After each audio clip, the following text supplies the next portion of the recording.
Leo tumekuja na habari njema kwako Mtanzania. Kama unatafuta nyumba ya bei nafuu, basi sikiliza hii fursa ya kipekee. Hakikazi Company tunakuletea tena nyumba nyingine nzuri ya uhakika na kwa bei ambayo wengi hawatarajii. Ndiyo, nyumba hii inauzwa kwa shilingi milioni 15 tu. Eneo la nyumba ni square mita 300 ikiwa na leseni ya mtaa. Nyumba ipo Chanika Zingiziwa, wilaya ya Ilala, Dar es Salaam, eneo linalokuwa kwa kasi na lenye mahitaji makubwa.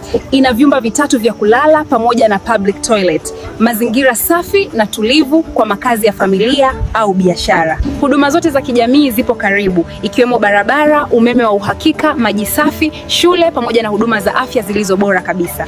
Usikose nafasi hii, piga simu sasa kupitia namba hapo chini, na zote zinapatikana WhatsApp na normal call. Hakikazi Company tunahusika na uuzaji wa nyumba, viwanja na mashamba. Karibuni sana ofisini kwetu Chanika Zingiziwa Hospitali. Asanteni.